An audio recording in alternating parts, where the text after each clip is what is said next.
കർത്താവിലെ ഏറ്റവും പ്രിയമുള്ളവരെ, അഭിഷേകം എന്ന വചന സന്ദേശത്തിലേക്ക് എല്ലാവർക്കും സ്വാഗതം. ഇന്ന് നമുക്ക് സങ്കീർത്തന പുസ്തകത്തിന്റെ 1-ാം അധ്യായത്തിന്റെ 3-ാമത്തെ വചനം നമുക്ക് വായിക്കാം. അവൻ ആറ്റരികത്ത് നട്ടിരിക്കുന്നതും തക്ക കാലത്ത് ഫലം കായ്ക്കുന്നതും ഇല വാടാത്തതുമായ വൃക്ഷം പോലെ ഇരിക്കും. അവൻ ചെയ്യുന്നതൊക്കെയും സാധിക്കും.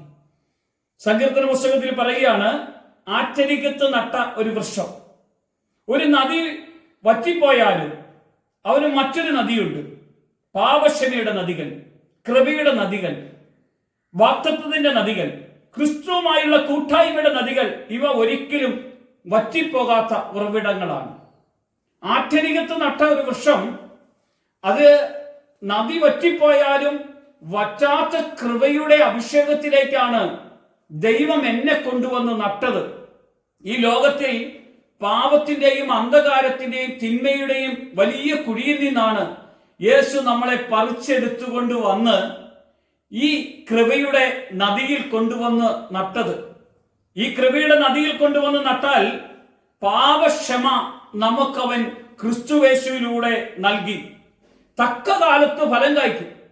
എപ്പം ഫലം കായ്ക്കണമെന്ന് ആ വചനം പറയുന്നത്, തക്ക കാലത്ത് ഫലം കായ്ക്കും. ദൈവത്തിന്റെ വചനത്തിൽ എപ്പോഴും നമുക്ക് സന്തോഷിക്കാൻ കഴിയും.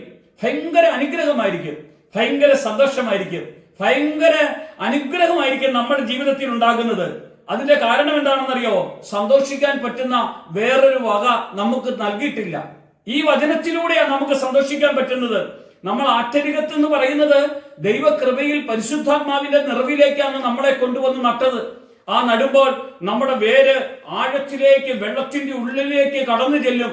വേനൽ വന്നാലും, കാലാവസ്ഥ മാറിയാലും, പ്രതികൂലങ്ങൾ വന്നാലും, ഏത് തടസ്സങ്ങൾ വന്നാലും, പ്രിയമുള്ളവരെ, നമുക്ക് ദൈവത്തിൽ സന്തോഷിക്കുവാൻ, ആരാധിക്കുവാൻ, നന്ദി പറയാൻ പറ്റും. അവന്റെ ഇല വാടുകയില്ല എന്ന വചനം പറഞ്ഞത്. ഇല വാടാത്ത വണ്ണം ഏത് സാഹചര്യങ്ങളെയും അതിജീവിക്കാൻ കഴിയും. അടുത്തതായി, അവൻ ചെയ്യുന്നതൊക്കെ സാധിക്കും.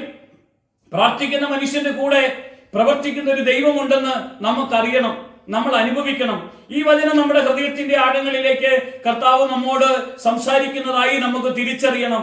ഞാൻ എന്ന മനുഷ്യൻ ആറ്റരികത്താണ് നട്ടിരിക്കുന്നത്.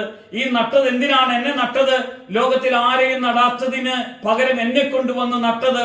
എന്റെ ആ അഭിഷേകത്തിന്റെ കൃപ മറ്റുള്ളവർ കാണണം, മറ്റുള്ളവർ അറിയണം. ഞാൻ സാക്ഷ്യം വഹിക്കുന്നവനായി കർത്താവിന്റെ കൂടെ ജീവിക്കണമെന്ന ദൈവം ആഗ്രഹിക്കുന്നത്. ഇങ്ങനെയുള്ള ഒരു ജീവിതം നമുക്ക് വേണമെന്ന് ദൈവം ആഗ്രഹിക്കുന്നെങ്കിൽ ഈ വചനത്തിൽ നമ്മൾ വേരൂന്നി വളരണം, ഫലം ഉള്ളവരായി മാറണം, അഭിഷേകത്തിന്റെ മക്കളായി ജീവിക്കാൻ കർത്താവ് നമ്മളെ ബലപ്പെടുത്തും. പ്രിയമുള്ളവരെ, അഭിഷേകത്തിന്റെ ശക്തി കൊണ്ട് ഇന്ന് നമ്മൾ നിറയണം. ഈ വചനം എന്നേക്കുമായി നമ്മളെ ബലപ്പെടുത്തുന്നവരാണ്. യേശു മഹത്വമെടുക്കണം. യേശുവിന്റെ നാമത്തിൽ തന്നെ ആമേൻ.